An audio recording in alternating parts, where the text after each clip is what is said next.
బంగాళదుంప వేపుడికి కావాల్సిన పదార్థాలు ఒకసారి చెప్తాను. బంగాళదుంపని స్కిన్ తీయకుండానే కట్ చేసేసుకున్నాను. బంగాళదుంప, ఆవాలు, జీలకర్ర, మినప్పప్పు, పచ్చిమిర్చి, కరివేపాకు, ఉల్లిపాయలు, ఎండుమిరపకాయలు, శనగపప్పు, ధనియాలు, వెల్లుల్లి, ఆశీర్వాద్ కారపొడి, అల్లం వెల్లుల్లి పేస్ట్, పసుపు. ఫస్ట్ చేయాల్సిన స్టెప్ ఏంటి అంటే నేను 2 కడాయిలు పెట్టుకున్నాను. ఇక్కడ చిన్న దాంట్లో ఆయిల్ వేస్తున్నాను. కొంచెం ఆయిల్ ఎక్కువ వేస్తున్నాం ఎందుకంటే బంగాళదుంపలు మగ్గడానికి. కొంచెం పెద్ద ముక్కలు కట్ చేసాం కాబట్టి కాస్త ఎక్కువ వేస్తే తొందరగా మగ్గుతాయి కాబట్టి.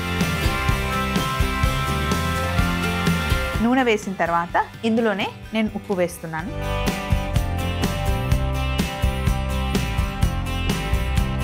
ఉప్పు,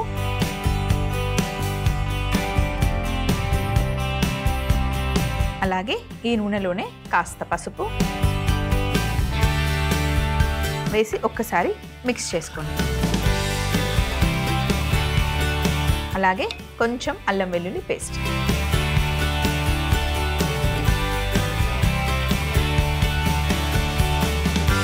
అల్లం వెల్లుల్లి పేస్ట్ మటుకి ఆప్షనల్ అండి. నచ్చితే వేసుకోండి, లేకపోతే లేదు. అవాయిడ్ చేసినా కూడా ఓకే.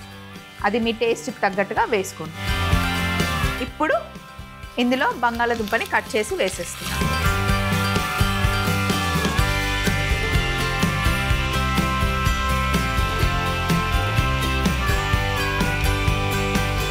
అన్నీ ఒకసారి బాగా కలవాలి. ఇప్పుడు చిన్న మంటలో మెల్లిగా బంగాళదుంపని మగ్గనివ్వాలి. ఈ లోపల మనం వేపుడికి కావాల్సిన మసాలాలు అన్నీ రెడీ చేసుకుందాం. మసాలా కోసం ఇక్కడ చూడండి, వెల్లుల్లి ఒక 15-20 చిన్నగా ఉన్నాయి. వీటికి తొక్క తీయట్లేదు, ఆ పొట్టుతోనే మనం వేసుకుంటున్నాం. కొన్ని పొడుల్లో, కొన్ని వేపుల్లో వెల్లుల్లి పొట్టుతో వేసుకుంటే చాలా మంచిదండి. టేస్ట్ కూడా చాలా బాగుంటుంది. అలాగే ఒక 4 లేదా 5 ఎండుమిరపకాయలు. జస్ట్ డ్రై రోస్ట్ చేసుకోండి. సింపుల్ వంటలు చాలా బాగుంటాయి. పెద్ద బంగాళదుంపని కట్ చేసి వేసుకున్నాం కదా, బేబీ పొటాటోస్ కూడా మనకి దొరుకుతాయి, చిన్నగా ఉంటాయి. వాటిని డైరెక్ట్గా అలా కూడా చేసుకోవచ్చు, అట్లా కూడా బాగానే ఉంటుంది. సేమ్ ఇదే స్టైల్లో కందగడ్డని చేసుకోవచ్చు అండి, అరటికాయ కూడా చేసుకోవచ్చు. అవి 2 బాగుంటాయి. అలాగే ఒక గుప్పెడు శనగపప్పు, 1 టీ స్పూన్ ధనియాలు,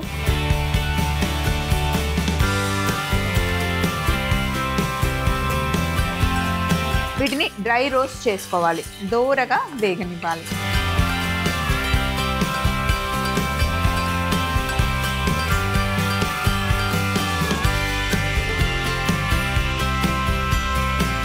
మామూలుగా వాటర్ తాగుతూ ఉంటాం కదా మనము, అయితే ఫ్రిడ్జ్లో పెట్టి తాగే వాటర్ కన్నా కుండలో వాటర్ చాలా టేస్టీగా ఉంటాయి. అంతేకాకుండా వాటర్ ప్యూర్గా ఉండాలి అని చెప్పేసి, టేస్ట్ బాగుండాలి అని చెప్పేసి మొత్తం ఫైన్ ఫిల్టర్ చేసేస్తే అందులో టీడీఎస్ లెవెల్స్ మటుకి చాలా తగ్గిపోతున్నాయండి. అవి చూసుకొని ఫిల్టర్ని మనం సెట్ చేసుకోవాలి. అతను అడుగుతాడు, ఫిల్టర్ని ఫిట్ చేసే అతనే మనల్ని అడుగుతాడు కాబట్టి మనకి కావాల్సిన లెవెల్, హెల్త్ని జాగ్రత్తగా పెట్టుకునే లెవెల్స్ చేసుకోండి. ముఖ్యంగా అలా ఎక్కువ ఫైన్ ఫిల్టర్ చేసుకొని తాగడం వల్ల మోకాళ్ళ నొప్పులు ఫస్ట్ స్టార్ట్ అవుతాయి. అది మెయిన్ ప్రాబ్లం. ఒకసారి చూసుకోండి. ఇవి చక్కగా వేగాయి. మిక్సీ జార్లోకి షిఫ్ట్ చేసేస్తా. అబ్బా ఘాటు వచ్చేస్తుంది. ఎండుమిరపకాయలని నూనె వేయకుండా వేయించుకున్నాం కదా, అందుకని.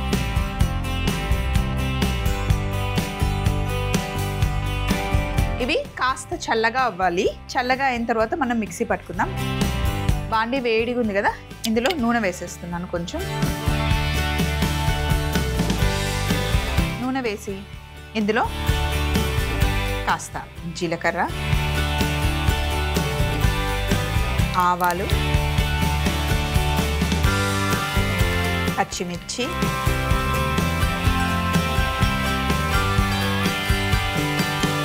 కాస్త ఫ్రై అవ్వాలి అవి. కొద్దిగా మినప్పప్పు,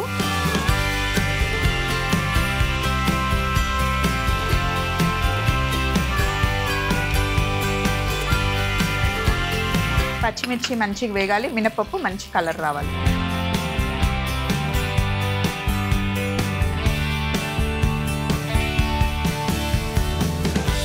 అలాగే కరివేపాకు,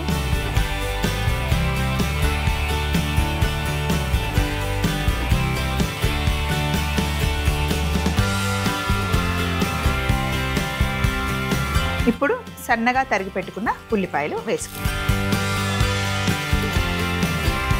ఇందులో కొద్దిగా ఉప్పు వేస్తున్నా, బంగాళదుంపలో వేసిన ఉప్పు సరిపోదు, సో ఇక్కడ కూడా కాస్త ఉప్పు పడుతుంది. ఉల్లిపాయల మటుకి మంచి కలర్ వచ్చేంత వరకు బాగా వేగాలి. మరి ఉల్లిపాయలు వేగుతూ ఉంటాయి, ఈ లోపల మిక్సీలో వేసిన ధనియాలు, ఎండుమిరపకాయలు, వెల్లుల్లి ఇంకా శనగపప్పు 4ని మనం మిక్సీ పట్టుకుందాం.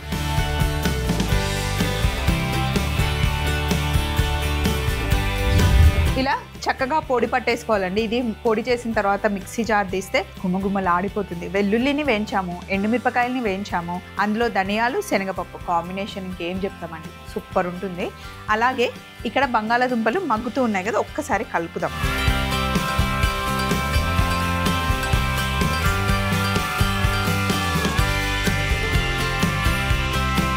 మామూలుగా అయితే డీప్ ఫ్రై చేస్తే నిజంగా బాగుంటుందండి, కానీ మళ్ళీ నూనె వేస్ట్ అవుతుంది కాబట్టి కొంచెం తక్కువ నూనె వేసి ఇలా చక్కగా మగ్గనిస్తున్నాం. బంగాళదుంప మగ్గడానికి కాస్త టైం అయితే పడుతుంది. ఇది ఇలా మగ్గుతూ ఉంటుంది. అలాగే ఉల్లిపాయలు కూడా వేగడానికి ఇంకొంచెం టైం పడుతుంది. ఉల్లిపాయలు మంచి బ్రౌన్ కలర్ వేగాయి, బంగాళదుంపలు కూడా చక్కగా మగ్గాయి. ఇప్పుడు బంగాళదుంపల్ని ఉల్లిపాయల్లోకి షిఫ్ట్ చేసుకుందాం. కాకపోతే నూనె ఎక్కువ ఉంది కదా, అంత నూనె మనకు అవసరం లేదు. ఆయిల్ అంతా కిందికి వెళ్ళిపోయింది, వీటిని ఇటు షిఫ్ట్ చేసేద్దాం.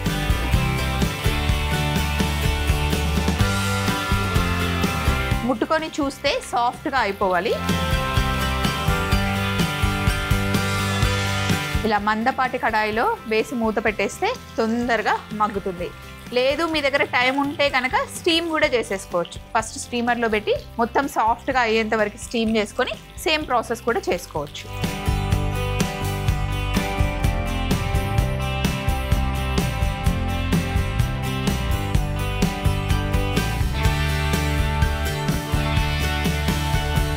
మనం తయారు చేసుకున్న ఎండుమిరపకాయలు, శనగపప్పు, వెల్లుల్లి, ఈ మసాలా అంతా ఇందులో వేసేయాలి. ఈ మసాలా వేసిన తర్వాత అప్పుడు అసలైన రుచి వస్తుంది. ఆ ఫ్లేవర్ కూడా, అరోమా కూడా చాలా బాగుంటుంది.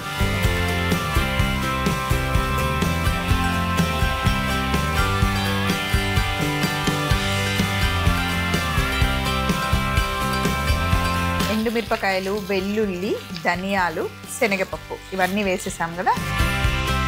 కానీ ఎండుమిరపకాయల నుండి వచ్చే కారం సరిపోదు. ఇప్పుడు నేను ఇందులో ఆశీర్వాద్ కారం పొడి వేస్తున్నాను. ఆశీర్వాద్ కారం పొడి మంచి క్వాలిటీ మిర్చిస్తో తయారు చేస్తారండి. చాలా చాలా టేస్టీగా ఉంటుంది. మీ అందరికీ తెలుసు కదా, పచ్చళ్ళ సీజన్లో పచ్చళ్ళు కూడా పెడతాం, సూపర్ కలర్ ఉంటుంది. మొత్తం ఒకసారి ఇలా మిక్స్ చేసేసుకుంటే సరిపోతుంది. అంతే, గుంటూరు బంగాళాదుంప వేపుడు రెడీ అయిపోయింది. అబ్బా, వేడి వేడి అన్నంలో పప్పుచారు పక్కన పెట్టుకొని తింటే అదిరిపోతుంది. చపాతీతో కూడా సూపర్గా ఉంటుంది. ఆఫ్ చేసేద్దాం.